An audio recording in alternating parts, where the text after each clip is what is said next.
Opening the center, preparing to develop pieces, this establishes a solid pawn base for future action and space control. Opening the kingside flank so early can expose the monarch to immediate tactical threats. Asserting central dominion, this thrust immediately challenges black's adventurous pawn push and opens lines. Establishing a solid pawn chain, this move solidifies the center and prepares development, though it does cede some space on the kingside. Developing the knight now pressures black's nascent pawn structure and prepares kingside castling.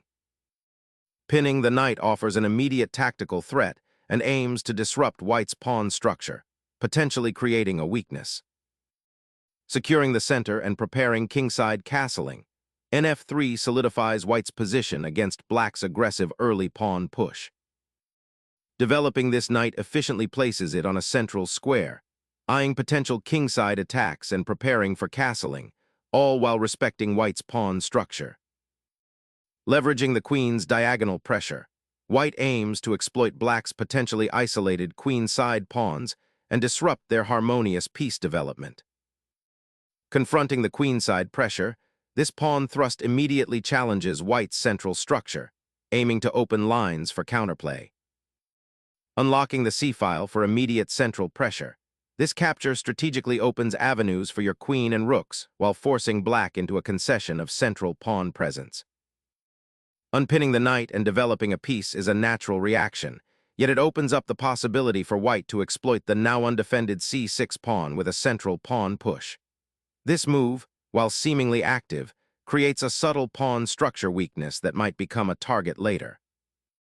Unleashing a pawn thrust to pilfer a tempo, white seeks to disrupt black's burgeoning queenside development and potentially pry open the file.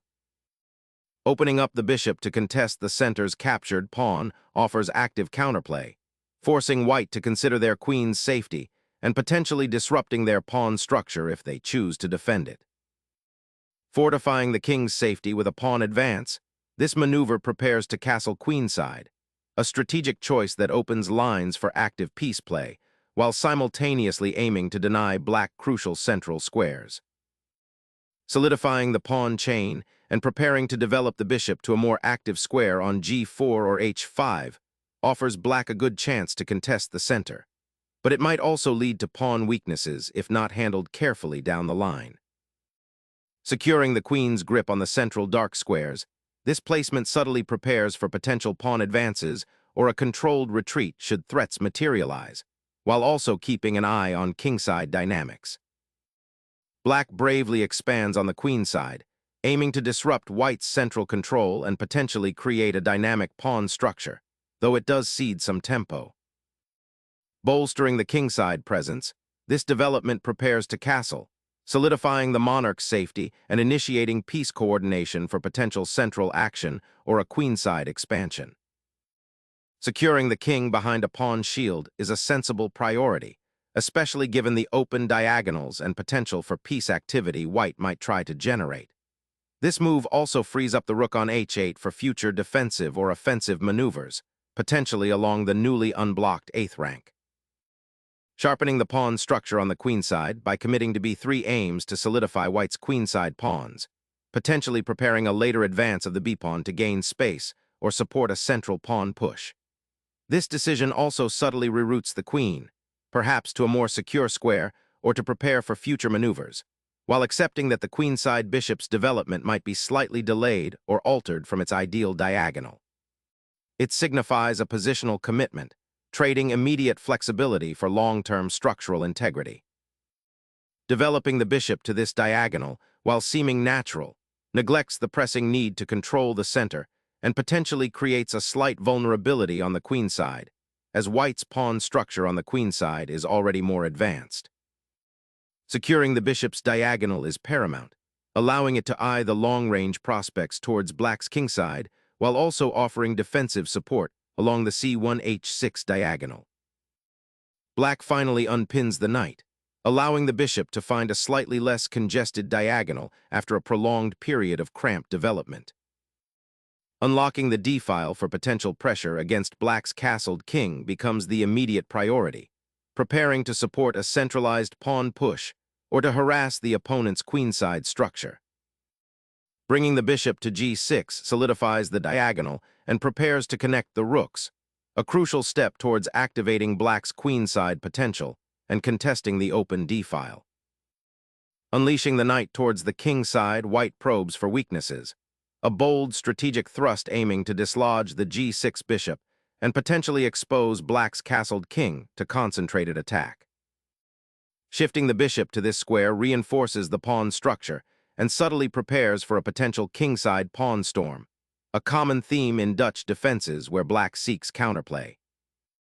Retreating the knight to a more passive square might seem counterintuitive after it achieved a better outpost, but it now aims to reinforce the kingside and potentially swing over to the queenside to support a central pawn break, while also avoiding the immediate confrontation with black's bishop and preventing any unpleasant tactical sequences down the g-file. A logical repositioning of the queen to support the pawn push, aiming to activate the piece and potentially contest the kingside. Bringing the monarch to safety streamlines white's operations, allowing for a more cohesive development of remaining pieces, and preparing for potential central advances or flank attacks without immediate fear of checkmate. The rook finds its new home, immediately eyeing the now open d-file, a crucial highway for potential future operations.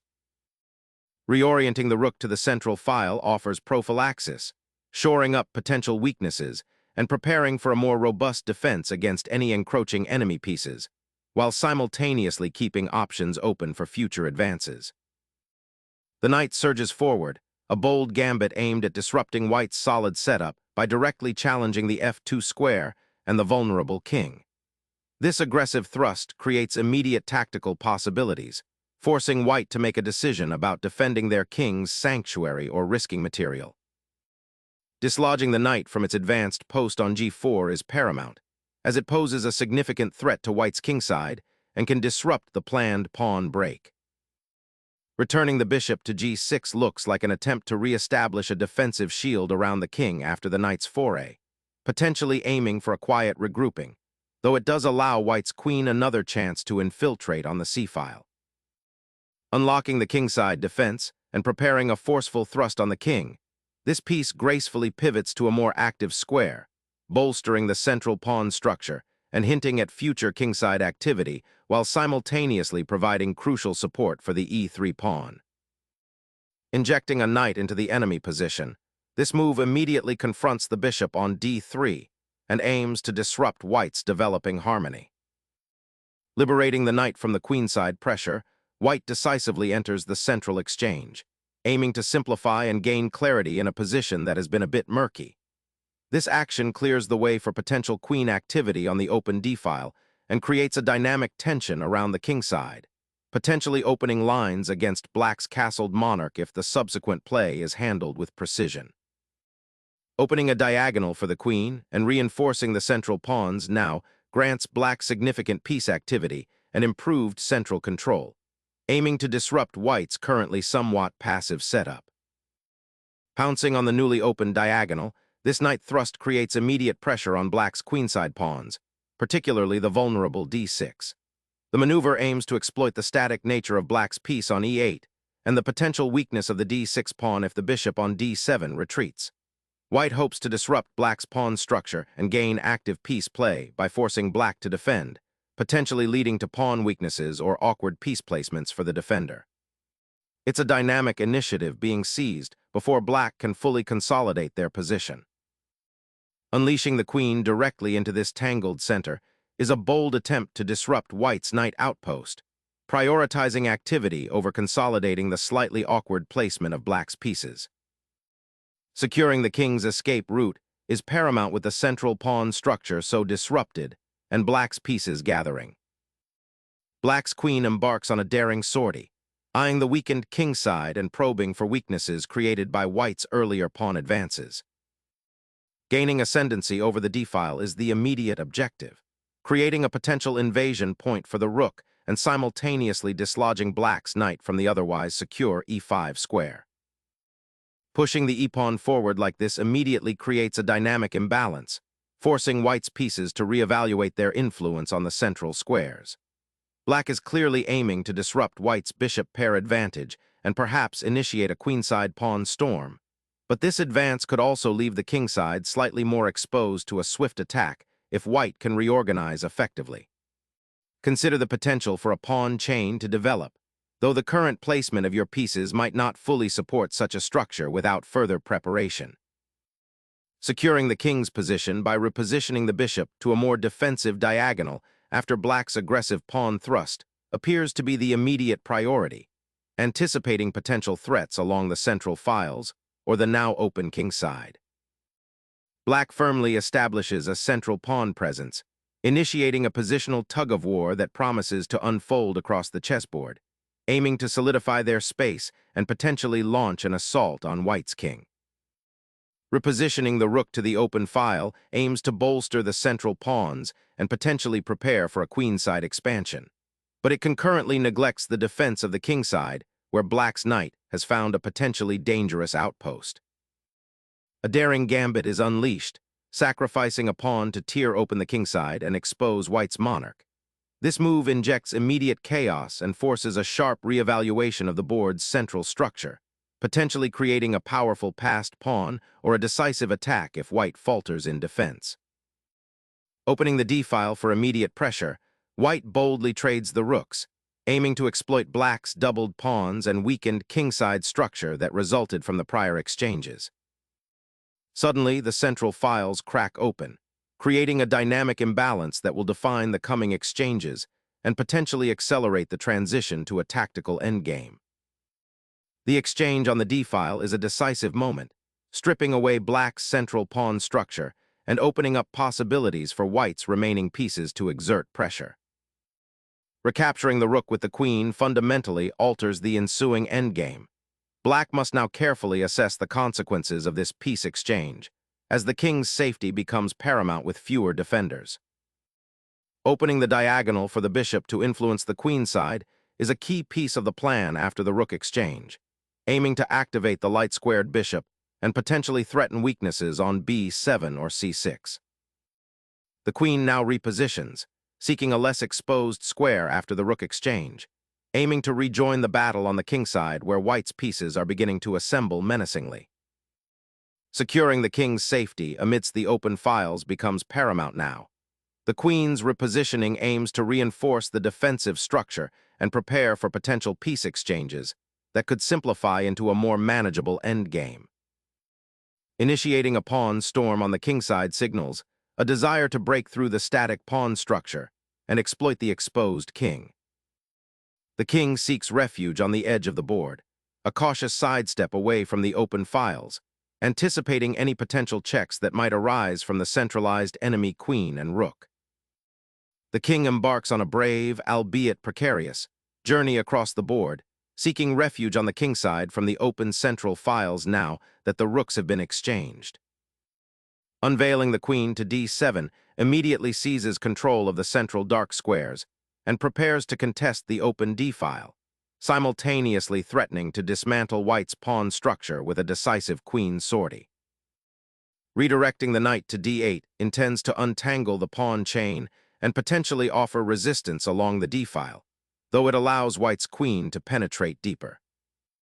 Unlocking the queen's influence on the c-file, this maneuver immediately eyes the pawn on a5 and pressures black's entire queenside pawn structure, forcing a reaction and potentially creating weaknesses to exploit. Exploiting the open file and the misplaced bishop, black sacrifices a pawn to disrupt white's king's sanctuary, aiming to generate counterplay through the now accessible central squares and open diagonal towards the monarch. Reclaiming the crucial light squares after the exchange, white repositions the bishop to a commanding diagonal, eyeing black's king and potentially creating threats along the open d-file should the pawn advance further. The bishop's retreat, though it appears to be a defensive maneuver, fundamentally alters the pawn structure, creating weaknesses around black's king while simultaneously solidifying white's central control. This decision, sacrificing immediate material recovery, signals a long-term positional investment, aiming to exploit the newly opened diagonals and potential for piece penetration later. Opening up the f-file, white gambles on a sudden influx of activity, transforming a somewhat static position into a dynamic one with an immediate pawn sacrifice. This aggressive decision, driven by the desire to disrupt Black's king's safety, bypasses a more passive approach and instead plunges both sides into a race against time, where precise calculation of the ensuing complexities will be paramount. The knight's redeployment to c6 seeks to activate that piece and potentially challenge the now open c-file, while also offering a tentative pawn push towards d5 later on to disrupt White's central control. However, it leaves the king somewhat exposed and ignores the glaring weakness on g7, which White may exploit with a swift attack involving the rook and bishop if not addressed carefully. Shifting the queen to the 6th rank immediately attacks the pawn on e5, forcing Black to make a decision that will likely expose their pieces or compromise their pawn structure further, and simultaneously prepares to exploit the open d-file. Aimed at regrouping the queen, this maneuver sacrifices the b-pawn, creating a significant positional concession on the queen side and potentially opening up lines of attack for White's remaining pieces towards the king. A calculated retreat, seeking to reposition the queen from the active queen file into a more defensive posture, anticipating potential pawn pushes or tactical threats. Black seeks to consolidate their queen's position, aiming to coordinate it with the knight and potentially exploit the slightly open king's side. Unlocking the c-file for decisive pressure, White proactively seeks to exploit the open central lines and pressure Black's weakened pawn structure. The bishop's retreat to f5 fundamentally alters the pawn structure, aiming to reroute its influence towards the queen side where White's pieces are somewhat uncoordinated, and also to support a potential breakthrough with the advanced e-pawn. King safety takes center stage, nudging the monarch to a more secure square. The pawn push here aims to pry open the king side, creating immediate pressure and potentially trapping the opponent's king if it cannot find a safe haven. Focusing on controlling the light squares around Black's king, this queen repositioning aims to disrupt Black's central pawn structure and potentially create opportunities for a kingside attack. Reorienting the knight towards the kingside offers a potential alternative to the current pawn structure's limitations, aiming to disrupt White's entrenched pieces and seek active squares for it. The knight lurches forward, aiming to exploit the pawn weaknesses around Black's monarch and disrupt any hopes of solidifying the position. A crucial regrouping maneuver, aiming to reposition the bishop to a more active square where it can potentially participate in future pawn advances or offer defensive support from a safer distance, acknowledging the exposed nature of the current position. Bringing the bishop to c4 establishes a crucial diagonal, aiming to pressure Black's kingside pawn structure and potentially prepare for a future attack on the f7 square. The Black king, having found temporary refuge on the h-file, now ventures onto the light squares, aiming to participate more actively in the game's evolving dynamics, perhaps eyeing counterplay against White's somewhat exposed monarch. Unleashing the bishop to a dominant diagonal, aiming to exploit the weakened dark squares around Black's monarch. Finally, the Black bishop finds a more active role, stepping onto the diagonal to eye White's central pawns and potentially support the coming advance of the f-pawn, seeking to disrupt White's comfortable setup. Seizing the initiative, White decisively eliminates a key defender from Black's queenside. The queen's return to the kingside aims to disrupt White's consolidated position, seeking an active role in the unfolding central pawn battle while keeping an eye on potential threats to the king. Unleashing the queen to seize the initiative, White aims to exploit Black's exposed king and potentially create a decisive attack on the queenside where Black's pieces are still somewhat passive.